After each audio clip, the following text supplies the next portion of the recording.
اکثر یہ اعتراض بھی ہوتا ہے مولانا 10 لوگ کھڑے ہیں فرادہ نماز جماعت پڑھ رہے ہیں، کسی ایک کو آگے کر دیں اور نماز جماعت پڑھیں، جماعت کی اتنی فضیلت ہے۔ شیعہ مائنڈ سیٹ بڑی مشکل سے اس چیز کو ایکسپٹ کرتا ہے۔ کبھی سوچا کیوں؟ کیونکہ ہمارا مائنڈ سیٹ عاقلانہ مائنڈ سیٹ ہے۔ ہم نے امام بھی کسی غیر کو نہیں مانا۔ ہمارے یہاں شرائط خلیفہ، شرائط امام، وہ عالم ہوگا، وہ عادل ہوگا، وہ معصوم ہوگا، وہ مسئول عن الخطا ہوگا، بڑی سخت شرائط ہیں۔ پچھلے سال کے عشر میں نے بتایا تھا۔ لیکن وہ کہتے ہیں خلیفہ کا انکان فاسقن او جائرن او حبشین، چاہے کالا غلام بھی ہو، حبشی بھی ہو، فاسق بھی ہو، فاجر بھی ہو، اگر حاکم بن گیا تو اس کی اطاعت ہم پر کیا ہے؟ واجب ہے۔ اب وہ چاہے یزید جیسا بھی بن گیا، اس کے خلاف قیام کرنا ان کے لیے حرام ہے۔ یہ عرب ممالک میں جو فسق و فجور بڑھا تو لوگوں نے اعتراض کیا، تو وہاں کے مفتیوں نے لیٹرز لکھے لوگوں کے، ہم آپ کی تشویش، ہم آپ کی پریشانی، ہم متدین طبقے کی آوازوں کو سمجھتے ہیں، آپ کی تکلیفوں کو سمجھ رہے ہیں کہ سنیما کھل رہے ہیں، گانا اور ناچ گانا ہو رہا ہے، بے حیائی اور عریانی ہو رہی ہے۔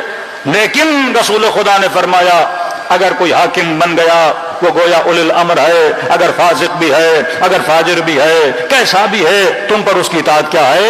واجب ہے۔ ایک پورے سماج نے اس چیز کو ایکسپٹ کر لیا کہ حاکم کیسا بھی ہو اس کی اطاعت واجب ہے۔ لیکن ایک شیعہ معاشرہ اس چیز کو کبھی ایکسپٹ نہیں کرتا۔ ایک نماز جماعت ہو، وہ پہلے تحقیق کرتا ہے، وہ پہلے پوچھتا ہے، وہ شرائط دیکھتا ہے، اس کی قرأت کو دیکھتا ہے، اس کی عدالت کو دیکھتا ہے، ہر چیز کو پرکھنے کے بعد وہ تیار ہوتا ہے اس کے پیچھے آ کے نماز پڑھے۔ اسے کہتے ہیں عقل اجتماعی۔ یہ عقل کہاں سے آئی؟ یہ فرش عزائے حسین ابن علی سے۔ یہ دو معاشروں کے اندر جو فرق آپ کو نظر آتا ہے، یہ شعور، یہ فکر کی بیداری کہاں سے ملتی ہے؟ فرش عزائے ابا عبداللہ حسین سے۔ تو مجلس حسین سماج بناتی ہے، مجلس حسین معاشرہ بناتی ہے، مجلس ابا عبداللہ الحسین اچھے خاندان بناتی ہے، اچھی نسلوں کی تربیت کرتی ہے۔ تب جا کے ان نسلوں سے شہید حسینی جیسے، تب جا کے ان نسلوں سے شہید سبت جعفر جیسے، تب جا کے ان نسلوں جیسے ان شہداء اور ان جوان پنپتے ہیں اور بڑے ہوتے ہیں۔ کیونکہ عزا امام حسین صرف ایک واقعے کا ذکر نہیں ہے، بلکہ سماج کو بنانے کی تربیت اور اس کی اصلاح کیسے کرنی ہے، یہ امام حسین ہمیں بتا کر گئے ہیں۔ صلوات پڑھے محمد وعلی محمد۔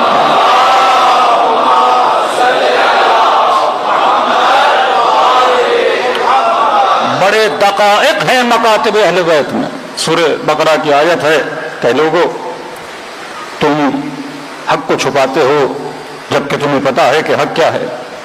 تکتم الحق بالباطل، کہ تم باطل پر حق کا لبادہ پہناتے ہو جبکہ تمہیں پتا ہے کہ حق کیا ہے۔ اس کے فوراً بعد خدا کہتا ہے اقیموا الصلاۃ، قائم کرو، وآتوا الزکاۃ، زکات دو، وارکعوا مع الراکعین، اور رکوع کرنے والوں کے ساتھ جڑ جاؤ۔ یہ قرآن ہے، یہ صاحبان عقل کی کتاب ہے، اس میں خدا نے نشانیاں بتائی ہوئی ہیں۔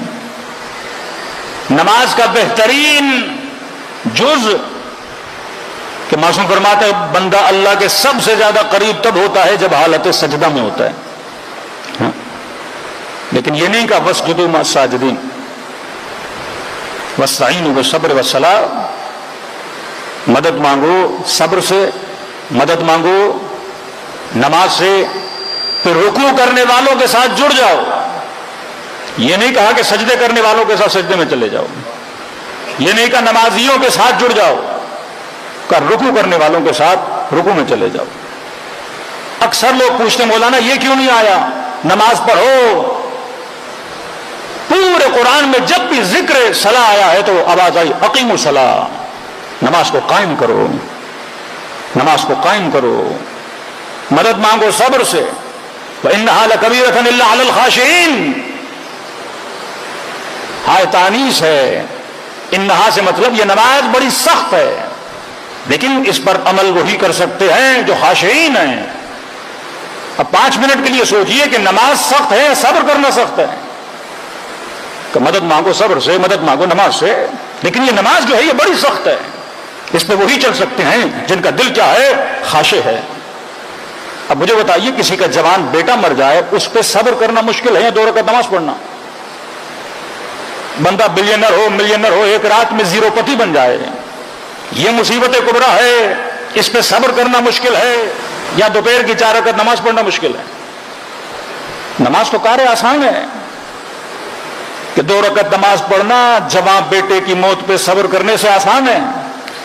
بینک سے نکلوں 1 کروڑ میرا چوری ہو جائے، کوئی گھر کی ڈیل کرنے جاؤں، اس پہ صبر کرنا مشکل ہے، لیکن مسجد میں جا کے 2 رکعت نماز پڑھنا آسان۔ لیکن خدا کہتا نہیں، وَإِنَّهَا لَكَبِيرَةٌ إِلَّا عَلَى الْخَاشِعِينَ، یہ کام کرنا سب سے مشکل ہے۔ کون سا کام؟ نماز کو قائم کرنا۔ کہا صبر کرنا آسان ہے، لیکن یہ کام تمہارے لیے کیا ہے؟ مشکل ہے۔ الصلاۃ تنہی عن الفحشاء والمنکر، یہ نماز ہے جو بندے کو فحشاء سے بچاتی ہے، یہ نماز ہے جو بندے کو منکرات سے بچاتی ہے۔ کون سی نماز ہے یہ؟ خوارج نماز پڑھ رہے تھے، داعشی نماز پڑھتے تھے، لواط بھی تھا، جہاد النکاح بھی تھا، قتل بھی تھا، غارت بھی تھی، فساد بھی تھا، یہ کون سی نماز ہے؟ جب امیر المومنین سے پوچھا مولا یہ صلاۃ کیا ہے، فرمایا صلاۃ ولایت علی بن ابی طالب ہے۔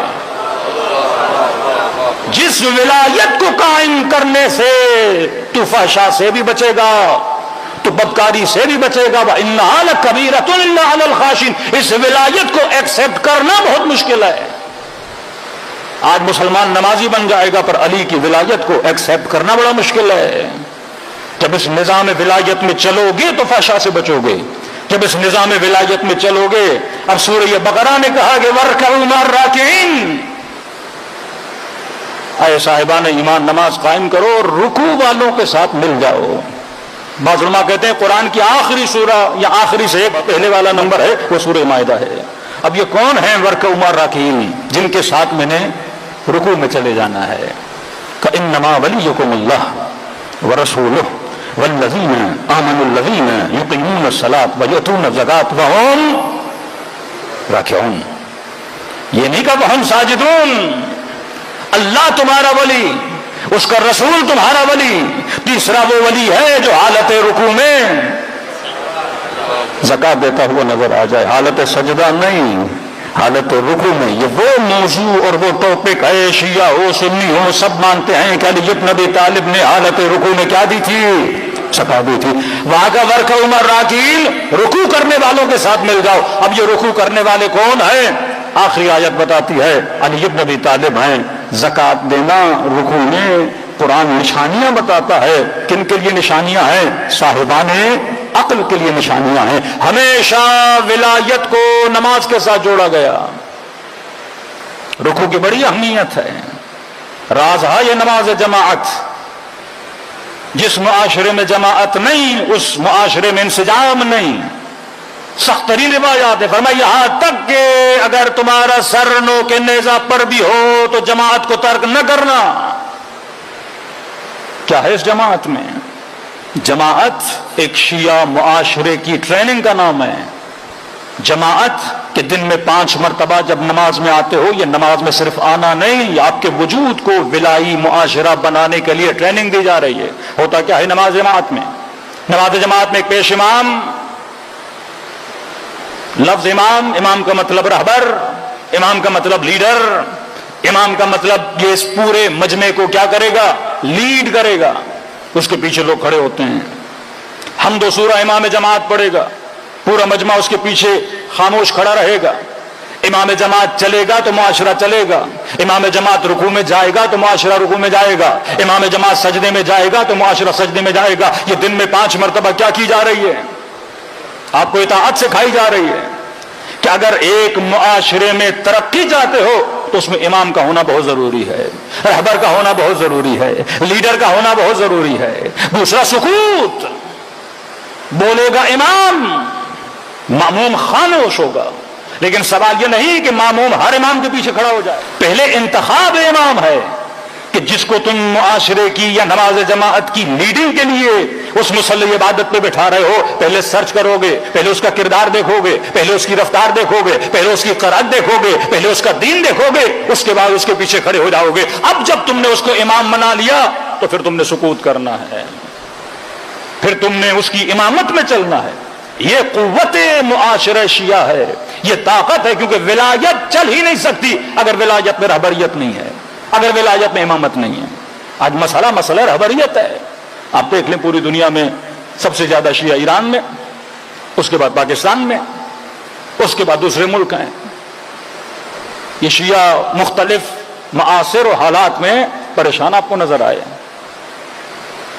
اب بقول بعض لوگوں کے پاکستان میں تقریباً 30% لوگ شیعہ ہیں. اب یہ عدد تھوڑا زیادہ عدد ہے، وہ بھی اس لیے کیونکہ مسئلہ زکوٰۃ میں شیعوں نے ایک تحریک چلائی کہ بھائی ہم زکوٰۃ نہیں دیتے، ہمارا نظام اور سلسلہ الگ ہے، ہم اپنے سسٹم میں چلتے ہیں. تو لہٰذا حکومت کی طرف سے شیعوں کو چھوٹ دی گئی. پتہ کیسے چلے کہ شیعہ ہیں کتنے؟ مردم شماری تو خاص ہوئی نہیں. تو یہ جو آمار اور اندازے ہیں کہ پاکستان میں شیعہ کتنے، یہ بینکنگ سسٹم سے نکلے.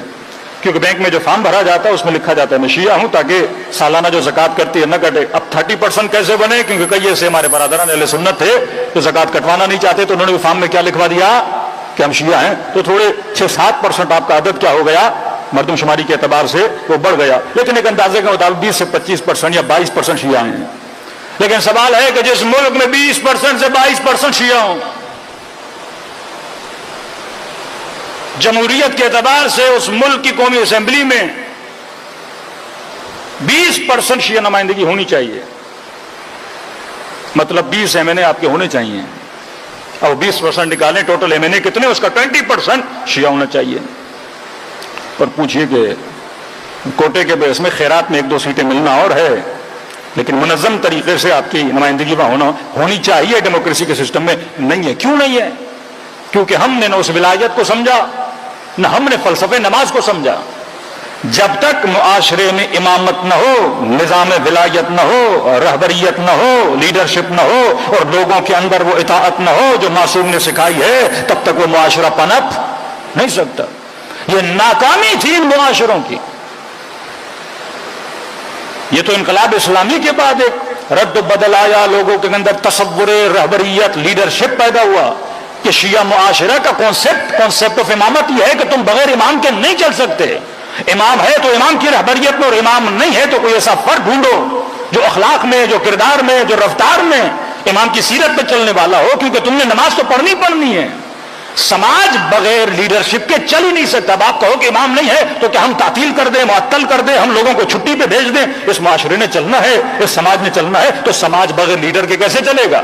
اگر رہبر حق نہیں رکھو گے تو دنیا تمہارے لیے رہبر باطل کو چن دے گی.